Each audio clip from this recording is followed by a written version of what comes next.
అనుకున్నది ఏదైతే ఉన్నదో అది చిరిగి చిరిగి గాలివాన అయ్యేటట్టుందనమాట. మొత్తానికైతే ఇప్పుడు వచ్చేసరికి ఎక్కడ చూసినా కూడా ఇదే చర్చ జరుగుతూ ఉంది. దానికి సంబంధించి కొన్ని ప్రూఫ్‌లు ఏంటంటే, ఒకటి ఐపీఎల్ వచ్చేసరికి పోస్ట్‌పోన్ చేయటం. ఇంకా వచ్చేసరికి కొన్ని ఎగ్జామ్స్ ఏవైతే ఉన్నాయో అవి పోస్ట్‌పోన్ చేయటం. ఇంకా వచ్చేసరికి చాలా చాలా జరుగుతానే ఉన్నాయి కొంచెం దూరంలో. అయితే ప్రస్తుతానికి దూరంలో ఉంది గానీ, ఇప్పుడు మొన్న ఒక రకంగా ఉంది, నిన్న ఒక రకంగా ఉంది, ఈరోజు ఒక రకంగా ఉంది. మరి ఇదే కొనసాగితే పరిస్థితి ఏంటి? దీని గురించి మాట్లాడుకుందాం. ముందుగా అయితే ఇంతవరకు ఈ ఛానల్ సబ్స్క్రైబ్ సబ్స్క్రైబ్ చేసుకోండి.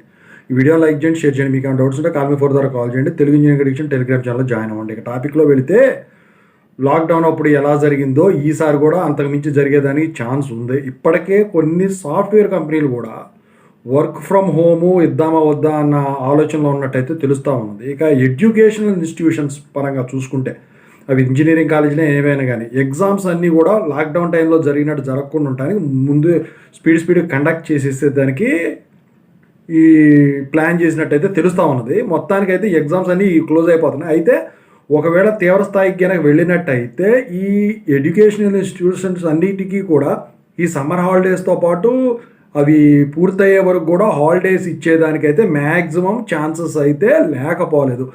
ఏదేమైనప్పటికి కూడా ఇది ఈసారి వచ్చేసరికి గట్టిగానే ఉండబోతుందని చెప్పేసి బయట అయితే అంచనా వేస్తూ ఉన్నారు. అయితే మనం ఇప్పుడు అనుకుంటున్నాం, ఎక్కడో ఉంది కదా, మన దాకా రాలేదు కదా అంటే, అప్పుడు అంతే, ఎక్కడో కేరళ ఉంది కదా, మన దాకా రాలేదు కదా అనుకున్నాం. కానీ మొత్తం కేరళ అనే కాదు, ప్రపంచం మొత్తం ఇదైంది. కానీ ఈసారి వచ్చేసరికి ఇది దేశవ్యాప్తంగా ఉంటుంది కాబట్టి, సో ఇది కనుక జరిగినట్టయితే ఖచ్చితంగా అయితే అన్ని ఎడ్యుకేషన్ ఇన్స్టిట్యూషన్స్కి త్వరలో హాలిడేస్ ఇస్తాయి. All education institutions will be closing soon.